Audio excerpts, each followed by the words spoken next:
1949 میں آپ جانتے ہیں ایودھیا میں ایک مسجد ہے بابری مسجد. تو 1949 میں یہ ہوا کہ وہاں کچھ ہندوؤں نے مسجد کے اندر 3 بت رکھ دی تھی. 3 بت, 3 آئیڈلس. اس پر سارے مسلمان بھڑک اٹھے, سارے انڈیا میں نہیں بلکہ سارے مسلم ورلڈ میں. اس پر لکھا گیا, اس پر بولا گیا, اس پہ اسٹیٹمنٹ, اس پہ جلسے, اس پر دھوم. اور نتیجہ کچھ نہیں, ہماری مسجد بھی آج موجود نہیں ہے. یہ ساری مسلم ملت نے بابری مسجد پر ہنگامہ کیا. میں اکیلا تھا جو اسے شامل نہیں تھا. لٹرلی یہ بات صحیح ہے کہ پوری مسلم ملت اس میں انوالو ہو گئی. اب کروڑوں نہیں اربوں روپے خرچ کیے گئے اس کے اوپر. جلسہ, جلوس, نعرہ, جھنڈا, کتابیں, تقریریں.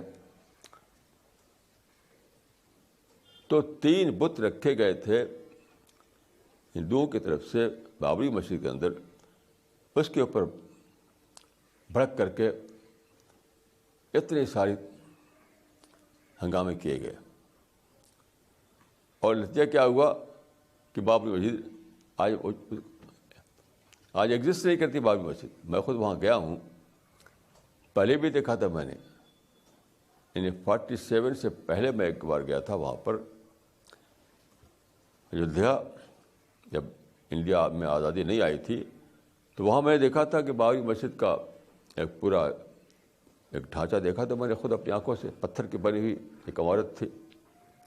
اب جب میں گیا وہاں تو وہاں کچھ بھی نہیں, کوئی ٹریس اس کا نہیں ہے. اب تو وہاں ایک میک شفٹ مندر ہے. تو پوری مسلمانوں نے ہنگامہ کھڑا کیا اور نتیجہ کچھ نہیں نکلا. یہ کیوں تھا؟ یہ رسول اللہ کے اسوہ سے ہٹنا تھا. رسول اللہ اپنا مشن شروع کیا مکہ میں 610 AD میں. 610 AD میں مکہ میں.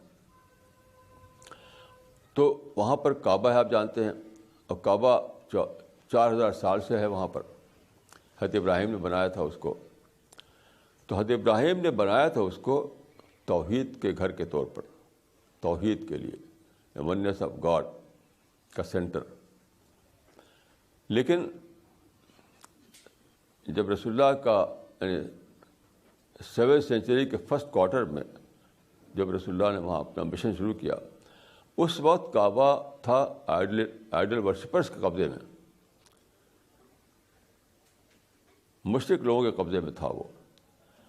تو انہوں نے کیا کیا تھا, اس کے اندر اس کے پریمیسز میں 360 بت رکھ دیے تھے.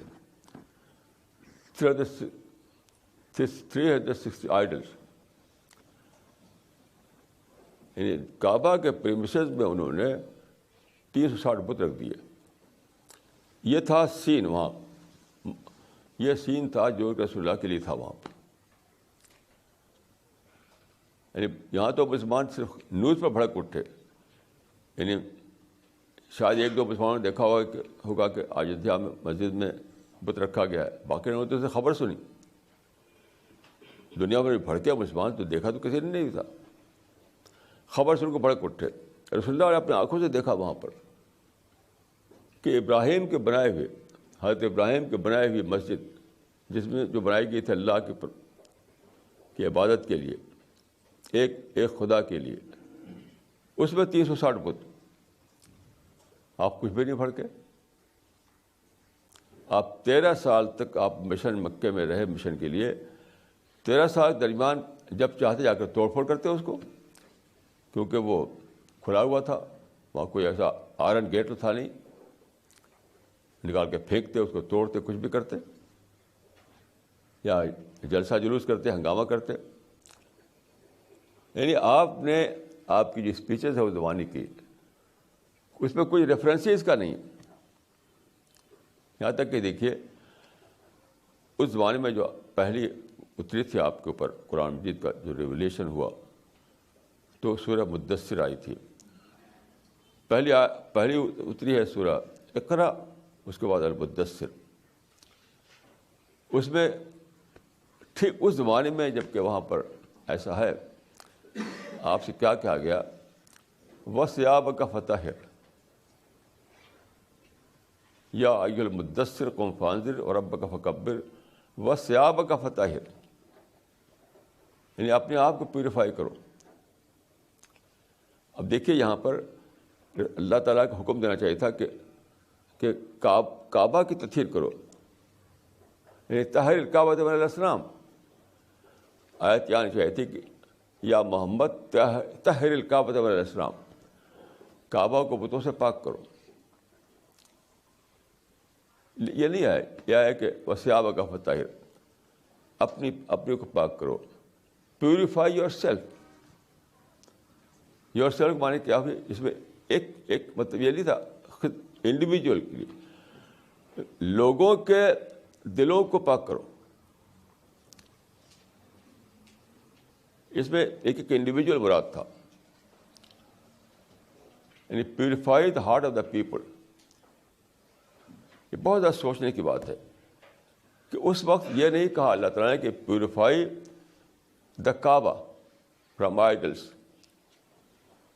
بلکہ کہ purify the hearts of the people from negative thinking. کیسی عجیب بات ہے. تو رسول اللہ نے جو کام شروع کیا اسی لائن پہ کیا. آپ نے کبھی توڑ پھوڑ نہیں کی، اس کے خلاف کوئی بولے نہیں بھی نہیں. آپ کم سے کم یہی تو کہہ سکتے تھے کہ تم نے یہی کہا کر رکھا ہے. حضرت ابراہیم نے اس لیے تھوڑی بنایا تھا کعبہ کو، کچھ نہیں، بس دلوں کو پاک کرنا، مائنڈ کی ری انجینئرنگ کرنا، لوگوں کو D conditioning of the mind جو میں کہا کرتا ہوں وہ سب کرنا، کہ لوگوں کے اندر سچائی آئے، لوگوں کے اندر اللہ کا ڈر آئے، لوگوں کے اندر اللہ کی محبت آئے، لوگوں کے اندر کریکٹر آئے. یہ سب چیزیں. تو رزلٹ کیا ہوا؟ رزلٹ یہ ہوا کہ وہ لوگ جو رہتے تھے مکہ میں، جنہوں نے وہاں بت رکھ رکھا تھا، ان سب نے رسول اللہ کے فیت کو مان لیا، رسول اللہ کے مشن کو مان لیا، رسول اللہ کے ساتھی بن گئے. تو مکہ میں کوئی آئیڈل ورشپر رہا ہی نہیں. جب مکہ میں آئیڈل ورشپر نہیں رہا تو کیا ہوگا؟ آئیڈلس بھی غائب ہو جائیں گے. یعنی مکہ میں جب کوئی آئیڈل ورشپر نہ رہے تو کس لیے رہیں گے وہ اس میں آئیڈلس؟ یہ نمونہ تھا رسول اللہ صلی اللہ علیہ وسلم کا. تو جو رسول اللہ پر فخر کے لیے تقریریں ہوتی ہیں تو اسی میں نے کہا کہ ان کا یہ کنسرن نہیں کہ رسول اللہ سے نمونہ لیں، رسول اللہ سے گائیڈنس لیں، آپ سے نمونہ لیں. یہ ان کا کنسرن ہی نہیں. ان کا تو بس فخر کی باتیں کرنا ہے.